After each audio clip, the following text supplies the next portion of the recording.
di kampungnya Bu. 23 kampung itu ada di mana aja sebagai dasar. Besok kita akan turun kemana aja kita tentukan seperti itu Bu. Tidak perlu kita harus lihat peta kehidupan 23 kampung. Untuk masa perkenalan dengan nama saya di Gunapung, bisa dipanggil. Saya koordinator umum komunitas peduli lingkungan hidup kalau Temali di Timika. Jadi persoalan ini yang inti daripada ini adalah masalah yang tadi, termasuk yang John Energobay dia paparkan itu hasil dari 11 tahun terjalin Temali terhadap masyarakat yang ada di 3 distrik Agimuga, Jita, Manasari yang ada di 3 kampung itu, ya. Jadi itu poinnya di situ. Kenapa kami berbicara itu? Yang tadi teman dia tak sampaikan bahwa itu laporan awal kami kemarin waktu pertemuan bahwa Freeport yang ada ini jadi persoalan. Peta yang tadi ditunjukkan seperti sebelah kanan itu tuh memang daerah yang sudah hancur, yang didiami oleh 5 daskam itu dengan tiga desa. Itu istilah Freeport, ya. Istilah begitu saja itu dia sudah ngotak-ngotak kami. Artinya bahwa yang sekarang kami bicara di luar daripada peta ini, di luar daripada itu yang hari ini ada hancur, termasuk Agimuga, Jita, dan Manasari. Persoalan masyarakat di Agimuga dan Jita adalah akses sungainya yang untuk transportasi laut itu hilang. Mereka sudah tidak bisa lagi dari kampung ke kota, dari kota ke kampung, ini sudah tidak bisa. Kemarin dalam laporan Takajon juga dia bilang ini sampai di Timika Barat, sudah sampai di ini. Tetapi kenapa daerah yang kami cerita ini kan Timika Timur Jauh. Timika Timur Jauh ini ada di 2016 kan Sungai Jamaima direklamasi, Sungai Mipa direklamasi, Sungai Kopi direklamasi. Jadi Muara Ajikwa dengan Wanohong itu sendiri sudah kering. Akhirnya kenapa sampai Freeport melakukan reklamasi untuk melindungi pelabuhan Freeport itu jangan sampai limbahnya masuk di situ agar emasnya bisa diekspor, kapal besarnya tetap keluar masuk begitu. Jadi persoalan ini dalam masyarakat kehilangan itu. Dan terkait dengan distrik Timika Timur Jauh, Mulia Manasari itu mereka kehilangan tempat berburu, mencari makan sungai-sungai itu. 2017 kan tadi sungai yang saya tersebut kami melakukan pemantauan observasi riset di lapangan. Kami melihat itu ada 6 sungai hilang. Hilang karena apa? 3 yang tadi saya bilang direklamasi. Yang 2 itu dia jadi dangkal. Di atas yang sudah dangkal itu Freeport menanami mangrove di situ. Bukannya menyedot limbahnya begitu, ya. Jadi maaf tadi maksudnya tadi suruh saya tunjukkan peta karena kita kan kalau kebayang sungai ini kita nggak tahu posisinya di mana. Kalau di kota kan ibu bisa lihat jelas, bisa tunjuk mana sungainya yang pendangkalan, mana sungai yang ini yang dimaksud yang di mana gitu. Jadi besok kita ke lapangan tuh bisa tahu kita akan ke sana gitu.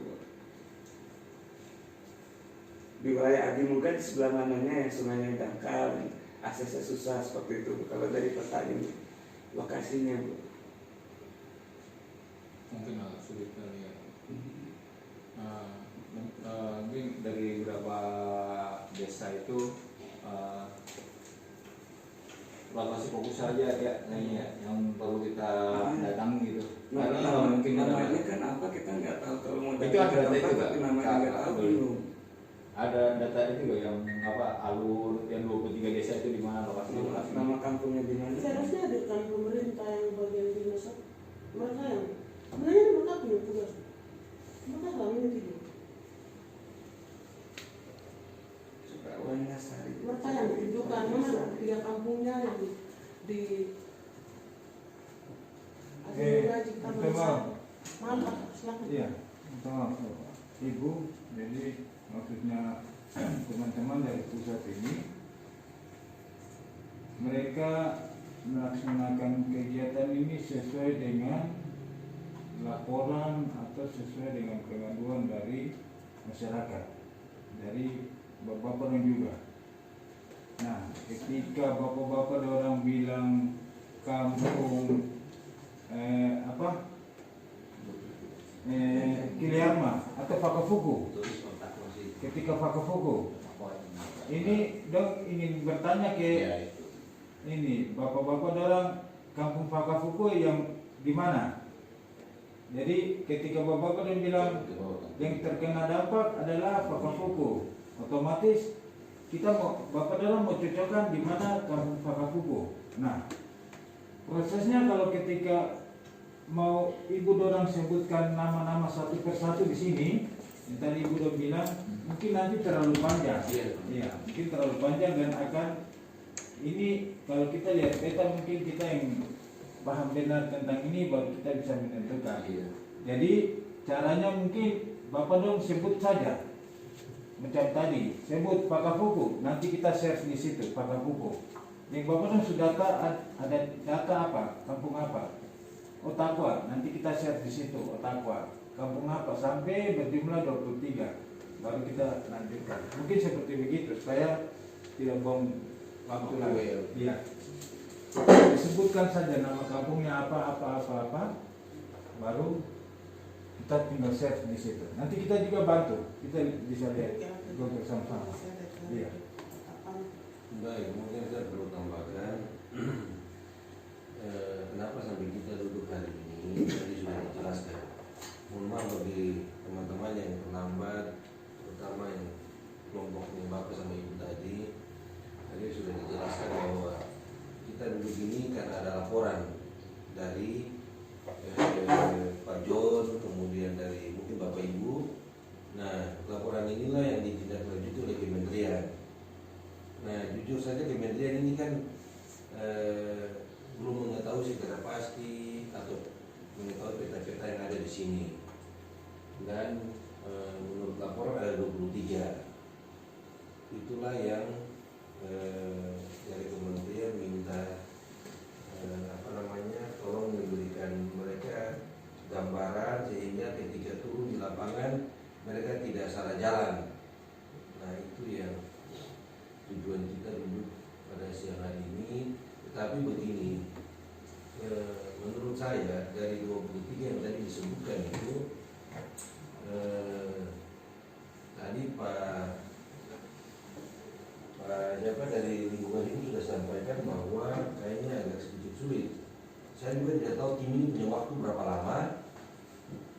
Kemudian kalau dikaitkan dengan 23 kampung ini, 23 tempat kayaknya waktunya tidak cukup. Kalau waktunya hanya sebentar, sehingga mungkin disebutkan saja, tetapi tim nanti akan ketika turun mungkin daerah ini mewakili ini, daerah ini mewakili ini. Yang terpengaruh dengan dampak aliran jalur ini lalu lintas mereka kampung-kampung ini, sehingga sudah ini tuh tim sudah bisa petakan begitu yang dampak langsung dari tailing sama yang mungkin akibat dari penanggalan ini mereka tidak bisa kalau melewati itu. Ya benar, terima kasih Pak. Ya. Maksud saya tadi menjelaskan itu karena teman-teman bilang sudah berapa kampung itu dulu. Makanya kami kembali ke situ lagi. Tadi kan saya mulai buka itu berbicara tentang karena data yang disampaikan di Energi itu adalah data kami. Yang selama ini diabaikan oleh pemerintah dan juga pemerintah setempat ini. Dinas lingkungan itu sudah balik-balik, kami sudah capek kan. Beberapa kali pertemuan di situ. Hapus ya itu karena uang mana sehari di hapus nomor wita dan nomor wita ya satu itu 5 kapal. Krisis air ini karena sungainya dangkal, kan setiap hari warga menggunakan air dari sungai untuk aktivitas sehari-hari. Dulu mereka bisa mandi di laut juga, gitu. Tapi kan sekarang tidak bisa. Yang Gangguan kesehatan itu. ya lingkungan kesehatan. Itu apa? Ya takwa atau ya kesana. Jadi mungkin kalau yang dampaknya banyak di sini nanti mungkin yang kemungkinan besar kita kunjungi sih. Ya, Misalnya dia ada krisis air juga, ada gangguan kesehatan juga. benar, ya. Sebulan sudah di sini. Sebulan kawan. Ikan mati masak. Kalau makan mati masa? Hah?